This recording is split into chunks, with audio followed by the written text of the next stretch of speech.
Hello, and welcome to Text Appeal. I am your host, Travis Villalpando. I am super excited to be back in front of the microphone, making the 10th episode of Text Appeal, Lessons on the Body, Mind, and Beyond.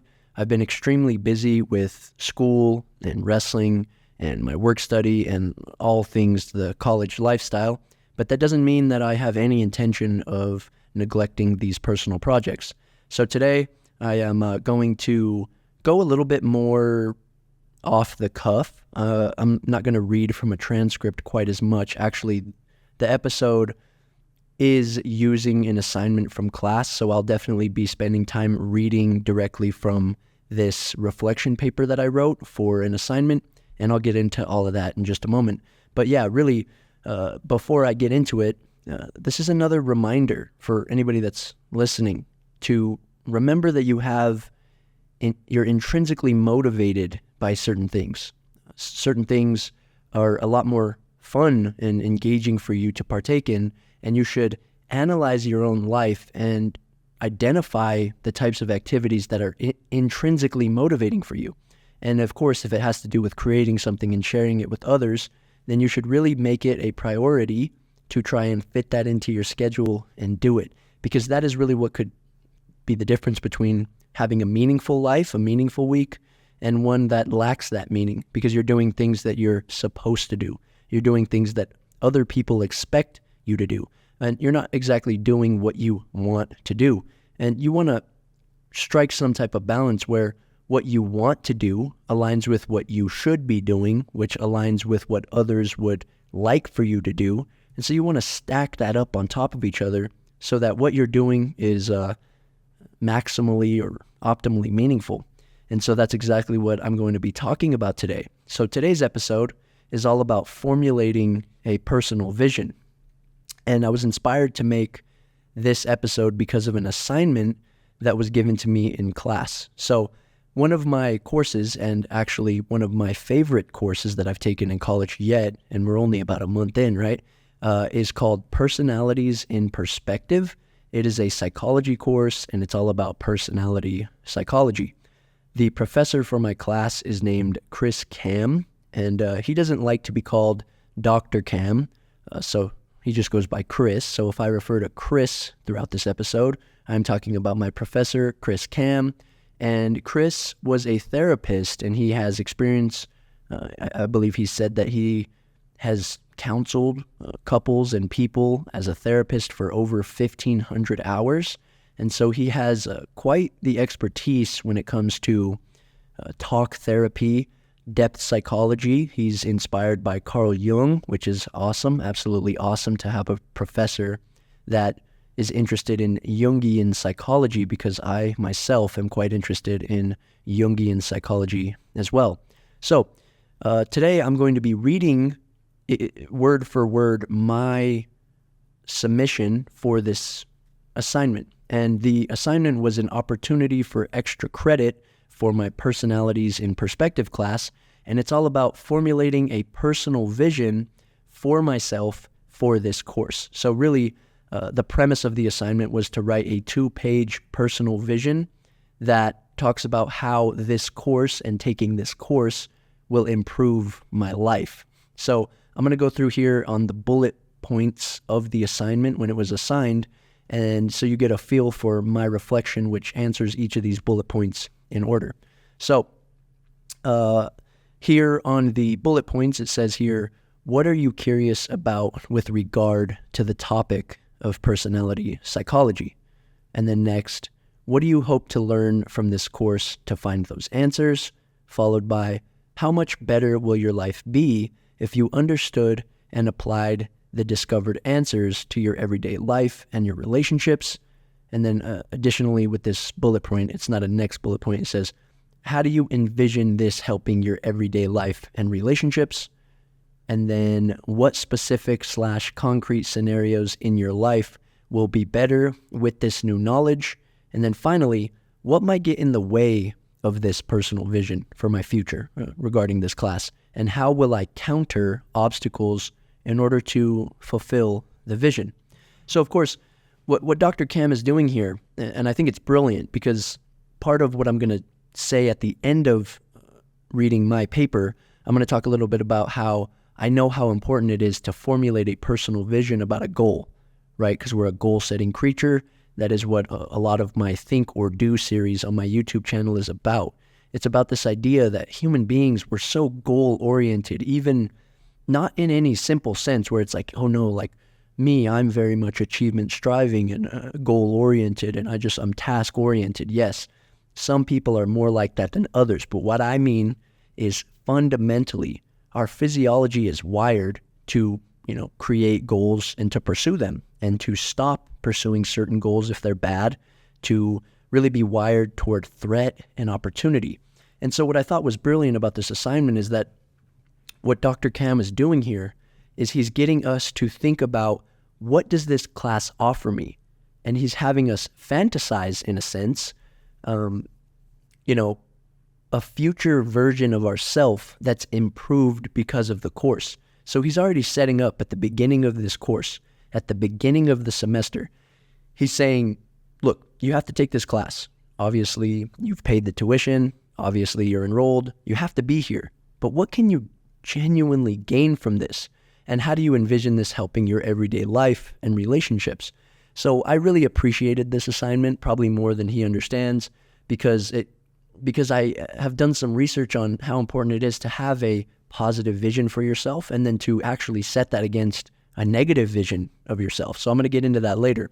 So now allow me to read just verbatim my answer to his questions. So here, the title of my Word document here is just Opportunity for Extra Credit Bonus Grade Submission by Travis Villalpando. To begin, I am ecstatic to express my interest in personality psychology for personal and professional reasons. As far as I can remember, I have been curious about human beings and, more specifically, human minds. Before I even came to understand that psychology is something that people can dedicate their whole life to investigating, I remember being interested in the way that people behave. For example, my own feelings of shame and guilt that were a consequence of breaking some type of rule as a child deeply concerned me.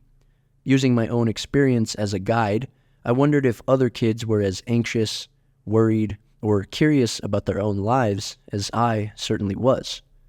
This curiosity in people has really only grown, and I am fortunate enough to have been exposed to a course on personality psychology that is posted on YouTube, that was filmed at the University of Toronto and taught by Jordan Peterson, psychologist, professor, public figure. His explanation of the Big Five trait model made plenty of sense to me and sparked an interest in uncovering deeper secrets as to what makes people tick, so to speak. For these reasons, personality psychology is not only something that I have to learn about for my degree path, but is something that I have already begun researching for more serious and personal reasons.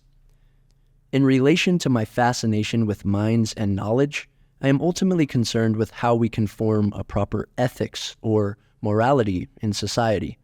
Understanding the behavior of human beings from genetic and cultural perspectives is fundamental to a more holistic answer as to what morality is and how it is even a possibility. The genetic makeup of a person colliding with their biographical history makes up their unique personality, thus implying that personality psychology is a field that will provide insight into my deepest questions about reality. Already from the first few lectures, I notice how much breadth this class will offer me in explaining personality. Whether we view personality through sociocultural, biological, or analytical lenses, it is without a doubt that this course will fill in some blanks on why people differ in traits that define their personality. I am especially interested in the biological domain, thus how variants in brain structures and neurochemistry affect observable behavior in humans. I mostly hope to be exposed to many different perspectives where I can observe overlap and difference among various approaches to personality. This generalized grasp on personality will prepare me for a more nuanced pursuit of knowledge at the biological level once I study nervous systems in graduate school. I imagine that a deeper and wider understanding of personality will allow me to leverage my own personality by allowing me to pick out strengths and weaknesses in, of course, my own personality. With this knowledge, I can tinker with my own personality and quirks to try and fine-tune my habits so that my life can become more fulfilling and meaningful. I also foresee a gain in compassion for self and others, as this class has already begun to remove stigma about certain aspects of personality by offering up more comprehensive explanations for why we do the things we do in the manner that we often do them. It is a personal belief of mine that self-discovery and self-examination are the initial paths toward the ever-elusive experience of enlightenment. I am currently studying ideas of the Greek trifecta, including Socrates, Plato, and Aristotle. The Socratic notion of, quote, the unexamined life is not worth living, unquote, speaks to my soul in powerful ways. Plato's allegory of the cave brilliantly captures the importance of enlightenment and the danger of ignorance, and I can already tell that this course will allow me to see past the illusions of personality and will instead put me into contact with the actual causal patterns behind human masks. My relationships will surely improve, my career opportunities will expand, and the puzzle of human nature will be made slightly clearer. I am committed to exposing myself to new knowledge in every avenue of my existence, and when I realize that I am a social primate with a desire for social interaction, I notice the importance of social skills. Not only will my familial, romantic, and professional relationships be better understood, but I will have a fighting chance of engineering my social life in a way where I can leverage sociability in various ways. I want to make it clear that I am aware of the human tendency to be selfish, hierarchically minded, and oriented toward power, and I recognize these traits even in myself. The point is that having a meta-awareness about my own nature, and by proxy, the nature of others, I can take control of my life in a way that would be otherwise impossible prior to understanding personality psychology. Self-deception is the enemy of self-discovery and truth. If I can allow myself to be open to new explanations that may or may not comply or conform with my current worldview, I should be able to counter the human proclivity to become willfully blind to our own faults. I love the glass house metaphor that criticizes our ego. It is so much easier to find something wrong with the world as we look through the glass of our house, and instead of course, criticizing the self, right? Looking into a mirror. But this class will surely arm me with tools to analyze myself and others that may help avoid being derailed by such obstacles. Okay, so that is my reflection paper. My personal vision letter is what it was actually called. And you can see here that what this exercise does is it makes you really think about how you can better yourself and what are the opportunities and rewards that come with taking personality psychology and gaining knowledge about human personalities, how you can use it in your own life, how it will benefit your relationships, what kind of career opportunities it will open you up to. And I noticed that as I was writing out this assignment, this reflection, I saw myself, getting so excited and really it was pleasurable because I imagined that version of Travis, that future version of Travis that benefited, that really is receiving the benefits from learning more about human personalities. Oh, maybe if I understand personality a little bit better, when I encounter some lovely lady in my future, I'll have a better chance of knowing myself and knowing them and being able to navigate the complexity of a romantic and intimate relationship. Or, I thought, well, if I could understand various personalities, then maybe I could begin to understand why some people can behave like tyrants, right? Like when you have a boss that's a little bit overbearing and everybody just hates this boss, really, you can learn to navigate that personality and you could learn to arm yourself against that type of personality, right? You're protecting yourself and you're taking advantage of opportunities. And that goes right in line with when you really zoom out and think about human nature. and especially from an evolutionary point of view, human beings are wired, so to speak, evolutionarily for opportunities and threats. So you think about it, right? And we're always looking for how to gain something out of something else, right? We're like, why does eating in this manner benefit my health and my performance? Why should I read this book? Why should I take this class? Why should I take this job opportunity? Why should I build this skill? And a lot of that has to do with taking advantage of opportunities in the environment. And I mean the physical environment, of course, right? Our 3D world, the physics of the world, but also the internal world, the psychological world, the social environment that is related to this internal psychological world and then manifests in the physical, right? Like you think about your own friends, you think about your family, and you think, wow, nobody could quite hurt me like my friends and my family. But at the same time, nobody quite makes me feel as heard, as important. Nobody inspires me quite like, friends and family could. Of course, other things inspire us and discourage us as well. But you see what I'm getting at here. As he gives us this assignment, Chris Cam, I'm watching myself create a fantasy about a Travis that I would like to be like. And then as that's kind of dangling in front of me, well, now I have incentive to pay attention in class. Because I've already formulated the personal vision for a better future. Now, one thing that this assignment lacks, and that's not a criticism of the assignment, because I'm sure that if he wanted to even do this, maybe, I might actually talk to him about this.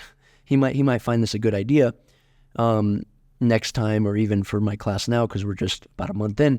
But see, I know it's also valuable to not only think about opportunities, but to consider threats and consequences. And people might say, I don't really focus on the negatives, man. I don't really, and I'm not saying that. What I'm saying is that when you become aware of possible consequences for not learning about human nature, not learning about personality psychology, and then you create that future vision for a worse version of Travis, a more ignorant version of Travis, a more stubborn, egotistical version of Travis that doesn't understand personality, right, more holistically because I didn't pay attention in class. You get where I'm going with this, right? I don't do my job as a student to really grasp the material and to integrate what I've learned into my real life. So you see, not only is it good to formulate a vision for your future, but you should also formulate a vision for your future that is terrifying. Because then you think, imagine if I don't learn anything for personality psychology. Well, oh my God, in that case, I spent all this tuition money and all this time going to class just to fail the class, not even get my grade. And even worse than the grade itself, right?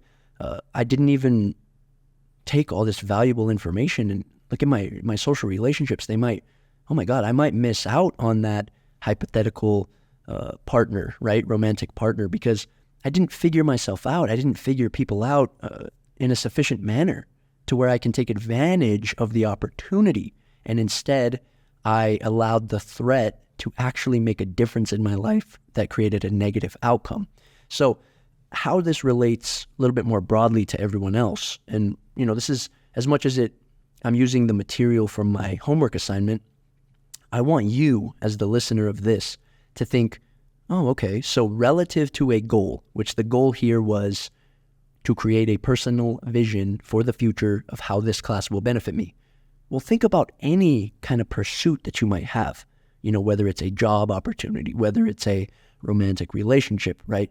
Whether it's a skill building of some sort, whether it's cleaning up your life routine a little bit so that you fit in exercise or eating better, or, you take some type of risk, you take some type of chance, right? That's what we live for. That's what we live for. And those are also the things that we would, die for oftentimes. So think about any of the pursuits in your life. What really gets you going? Of course, what gets me going is philosophy and psychology and speaking about these things and really deconstructing the complexity of our minds and things like that, right? That is something that is intrinsically motivating for me, and that is why I am creating this right here, right now.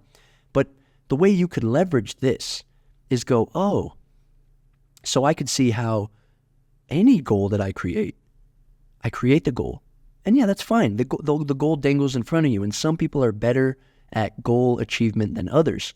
But for you specifically, if you're somebody that maybe struggles with following through with your plan toward a goal, or maybe you've never been trained properly on how to create these goals. Maybe you feel like your life's all over the place in a disorganized chaos. That's really who this episode is more for. Or people, of course, that are goal-oriented, but you want to have a even more efficient way of goal setting and goal chasing, so to speak, right? So you formulate this vision and you say, I want to read more. And you say, well, okay, I want to read more. But then you really write down, and you don't need to write it down necessarily, but it would help. I think it would really help. You write down, what would I be like if I read 12 books this year? Well, what would I be like if I didn't? And then you weigh those options against each other, and you realize that you're taking advantage of your physiology because we like rewards. We like incentives. We like to, achieve things. That it has to do with our psychophysiology, right? We like to hit targets. And then this is exactly how this relates to my Think or Do series. So when I come out with the episode 3 of Think or Do, which is going to be all about approach, inhibition, and understanding why we love strategy games so much and how you can apply the knowledge of why we love strategy games so much to making a strategic plan for your own life, this episode is actually supplementary to Think or Do episode 3, which I haven't quite come up with the title of, but I know exactly what it's going to be about. I've been rehearsing it and practicing it, and I hope to shoot it today, actually. Okay, so just a quick recap of what I went over today. Well, I read to you my personal vision letter statement as an example for you, and not only just an example for you to say, I kind of see what this exercise was for. Travis's professor, Chris, quite a clever little assignment to set us up for the semester, and I can take advantage of this, right? This is what's being taught at university, a 300 level class in university, and I can leverage this. So that is what I'm offering you here. And then also what I am offering you is to learn a little bit more about me, because I'm very interested in organically growing a follower base and people that I can actually interact with. So if you made it this far in the episode, please feel free to reach out. If I could help you in any way with some of my knowledge in psychology and personality psychology, cognitive psychology, depth psychology, philosophy, I'm deeply interested in these things, and I want to help people as well, as much as I want to help myself. And I only know these things about myself because I do things like this very often. And I want to read my last passage here one more time. Self-deception is the enemy of self-discovery and truth. If I can allow myself to be open to new explanations that may or may not comply or conform with my current worldview, I should be able to counter the human proclivity to become willfully blind to our own faults. So let me break that down for just a moment. You see, we can lie to ourselves. Of course, we could lie to others, but we could lie to ourselves as well. And we could become really stubborn in our convictions about the world. And that is, kind of the definition of having a closed mind, so to speak. But see, the self-deception is the enemy of self-discovery. Because if you don't admit to yourself that you deceive yourself on a regular basis, then you'll never uncover the truth about your own soul, so to speak, right? And might be a controversial statement to say we have a soul or that we don't have a soul. Point is, you won't discover the essence of your being if you're always getting in your own way. And so part of the reason why I create this channel and stuff is because I realize that self-deception is our enemy. We want to be truthful to ourselves, and then we want to apply that and then express ourselves in a way that's helpful for us, helpful for the family, helpful for the society as such. And then moving on with this last passage, I say, I love the glass house metaphor that criticizes our ego. It is so much easier to find something wrong with the world or others instead of criticizing ourselves. But this class will arm me with tools to analyze myself and others that may help avoid being derailed by such obstacles. So the glass house metaphor, just to break down real quickly, is think of all of our minds as kind of like a glass house. And we're always looking out of our glass house from inside of the house and finding what's wrong with everybody else's house. In a funny sense, you might say, look at that guy's house over there. It's made of glass. Like how fragile, how weak that guy's house is, right? And you might say that's a metaphor for their psyche. But it could be a metaphor for a lot of things. You might say, look at that guy's look at his build.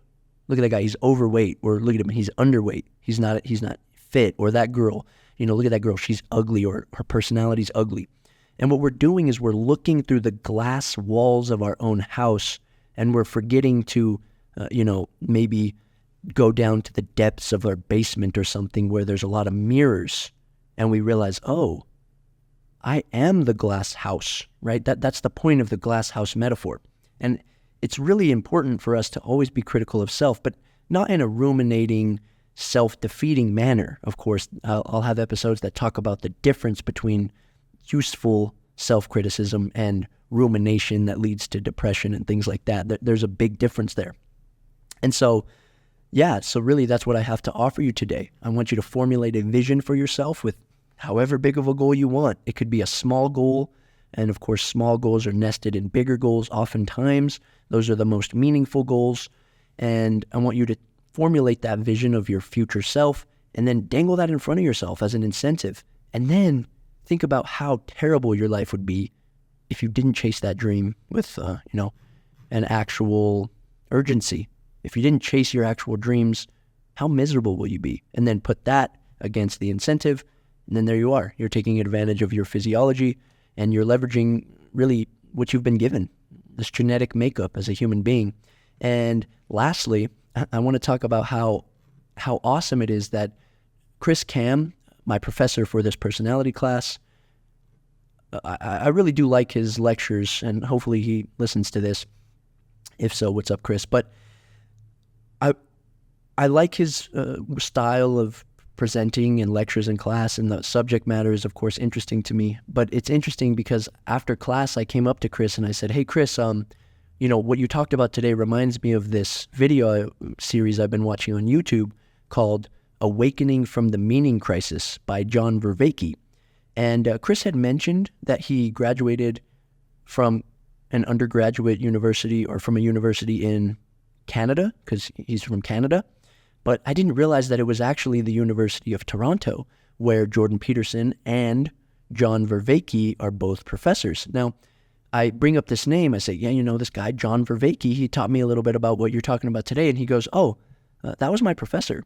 And I really thought that was a super interesting moment, like a small world moment in a sense, right? Like me over here in Southern Colorado, Alamosa at Adams State University, undergraduate psychology major, who has a bit of a fascination with all of these things. And I spend a lot of time outside of school watching these video series of these high-level lectures online. And one of the people that I really like is John Vervaeke. And it turns out Vervaeke was Chris Cam's professor. So that was a really nice moment, and a little bit of like, oh, wow, that's kind of crazy moment. And so I feel as if I'm on the right path here, and I'm always formulating that vision for future Travis. But I'm also, but the point is, and I should add this right before I leave you with this, you want to have that future orientation, that goal, but that goal is just there because it doesn't really exist, right? It's like a fantasy, but it's there to help you make decisions in the present. It's not there so that you could fantasize all day and get caught up in what could be, right? Because that's not exactly useful, but it's there because it allows you to guide yourself in the right way, to navigate your environment in a way that will bring you closer to that version, but also provides meaning to your decisions in the real world. And then, of course, I want to mention that Dr. Peterson has his future authoring and past authoring thing, which I've never actually done, probably because it's costs money and I've never done it, but I've done exercises because, Peterson talks about what the exercises are on my own.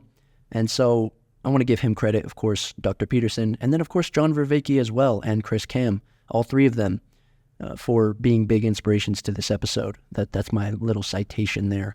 So thank you for listening to the 10th episode of Text Appeal, Lessons on the Body, Mind, and Beyond.